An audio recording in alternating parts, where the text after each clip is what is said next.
আসসালামু আলাইকুম। আমরা ডিসি মোটরের 22 নম্বর পাস নিয়ে আলোচনা করব। এটা বিএল 1329.13 এর ই নাম্বার। হ্যাঁ, বলা আছে একটি DC series motor 220 volt supply হতে 40 অ্যাম্পিয়ার কারেন্ট নেয় এবং 800 আরপিএম এ ঘোরে। যদি আর্মেচার রেজিস্ট্যান্স এবং ফিল্ড রেজিস্ট্যান্স যথাক্রমে 0.2 ওহম হয় এবং 0.1 ওহম হয় এবং আয়রন লস ফ্রিকশন লস একত্রে 0.5 কিলোওয়াট। 1 কিলোওয়াট সমান সমান 1000, 0.5 ইনটু 1000 সমান সমান 500 ওয়াট। হ্যাঁ, তবে আর্মেচারে উৎপন্ন টর্ক বাহির করো, মোটরের আউটপুটের মানও বাহির করো। তাহলে দেখেন আমরা একটা series motor, DC series motor আঁকাইছি। আর্মেচার রেজিস্ট্যান্স দেওয়া আছে এবং আর্মেচারের সাথে যে ফিল্ড সংযুক্ত করা আছে এটা 1 দেওয়া আছে 0.1 ওহম, আর সাপ্লাই দেওয়া আছে 220 ভোল্ট। আর সাপ্লাই হতে যে কারেন্ট আসতেছে মোটরে এটা হচ্ছে আমার 40 অ্যাম্পিয়ার। হ্যাঁ, তাহলে আমার সিরিজ মোটর তো এটা সহজ হবে আর কি। তাহলে এখানে দেখেন এখন আমি ডাটা গুলো লিখলাম প্রথমে। হ্যাঁ, সাপ্লাই ছিল কত আমার 220 ভোল্ট, আর আর্মে এটা হচ্ছে আমার সাপ্লাইয়ের কারেন্ট হচ্ছে সাপ্লাই মানে মোটর যে পরিমাণে কারেন্ট নিতেছে 40 অ্যাম্পিয়ার, স্পিড হচ্ছে 800 আরপিএম, আর্মেচার রেজিস্ট্যান্স 0.2 ওহম, শান্টের রেজিস্ট্যান্স 0.1 ওহম, আয়রন এবং ফ্রিকশন লস হচ্ছে 0.5 কিলোওয়াট। তাহলে আর্মেচার টর্ক বের করব, আউটপুট পাওয়ার বের করব। তাহলে দেখেন ব্যাক ইএমএফটা কি হবে, ব্যাক ইএমএফটা হবে এখান থেকে যদি আপনি এখানে এবং এখানে এই দুটো ড্রপ বাদ দেন তাহলে ব্যাক ইএমএফ পাবেন। তাহলে বিএস মাইনাস আইএআরএসসি মাইনাস আইএআরই, তাহলে এটা হবে বাদ দিলে যে পাবেন এটা ব্যাক ইএমএফ। যে ব্যাক ইএমএফ সমান সমান সাপ্লাই মাইনাস আইএ ইনটু আরএএসসি, যেহেতু দুটো রেজিস্ট্যান্স সিরিজ আছে আমি এজন্য একসাথে যোগ করে দিচ্ছি। তাহলে দেখেন এখানে 220 মাইনাস 40 ইনটু আর্মেচার রেজিস্ট্যান্স আছে 0.2 যোগ আরএসসি সিরিজের আছে 0.1। তাহলে আমি এটা যদি ক্যালকুলেশন করেন এই লাইনটা তাহলে 208 ভোল্ট, এটা হচ্ছে আমার ব্যাক ইএমএফ এর মান।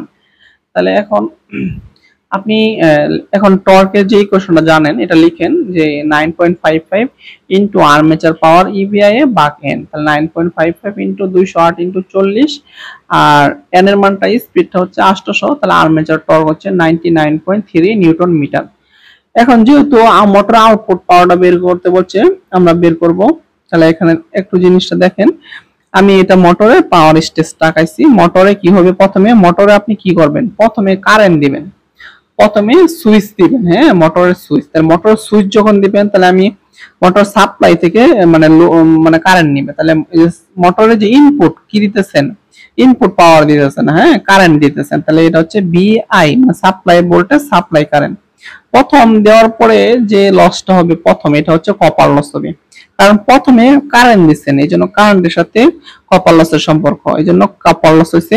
পরে যখন কারেন্টটা মোটরের আর্মেচারে প্রবেশ করছে এবং আর্মেচার ঘুরতেছে, ঘুরার পরে যখন আর্মেচার ঘুরছে ঘুরার পরে ইবিআই মানে আর্মেচার উৎপন্ন পাওয়া হবে, আর যখন ঘুরবে ঘুরার পরে আয়রন এন্ড ফ্রিকশন লস হবে। আয়রন এন্ড ফ্রিকশন লসটা ঘুরার সাথে সম্পর্ক, ঘুরলে পরে এটা হবে, আর যদি না ঘুরতো তাহলে কিন্তু আয়রন এন্ড ফ্রিকশন লস হইতো না। এই জন্য আপনারা যারা এখানে উল্টা পাল্টা বাজাইবেন যে এখানে আয়রন লস দিব ফ্রিকশন লস দিব না কপার লস এনে দিব না আয়রন লস এখানে দিব, মানে এইরকম একটা মানে আপনাদের কাছে কনফিউশন লাগে, তাহলে আপনি বুঝবেন যখন কারেন্ট আসছে কারেন্টের পরে দাপটা হবে কপার লস, আর যখন ব্যাক ইএমএফ উৎপন্ন হয় বা মোটরে আর্মেচার ঘুরে এর পরবর্তী স্টেজটা হবে আয়রন এন্ড ফ্রিকশন লস।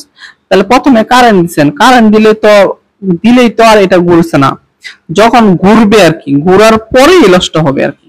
ঠিক আছে, তাহলে এই জন্য মোটরের ক্ষেত্রে কারেন্ট দেন, কারেন্ট দেওয়ার পরে যে এটা হয় কপার লস, এরপরে হবে মোটর ঘুরবে ঘুরার পরে যে উৎপন্ন ভোল্টেজটা হবে এটা হচ্ছে ইবিআই আর্মেচারের পাওয়ার, আর ঘুরার পরে যে লসটা হবে এটা হচ্ছে আয়রন এন্ড ফ্রিকশন লস।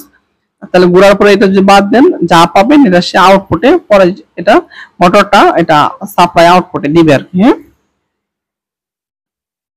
তাহলে আমরা আর্মেচার উৎপন্ন পাওয়ার জানি কি ইবিআই, তাহলে ইবি হচ্ছে 208 আর আই হচ্ছে কত 40, তাহলে এই দুটো গুণ দেন এটা হচ্ছে 8920 ওয়াট। হ্যাঁ, তাহলে আউটপুট পাওয়ারটা কত হবে, এটা আর্মেচার উৎপন্ন পাওয়ার পাইছেন, আমি পাওয়ার স্টেজটা দেখালাম যে উৎপন্ন পাওয়ার থেকে যদি আপনি হ্যাঁ এই যে 0.1.5 ইনটু 1000,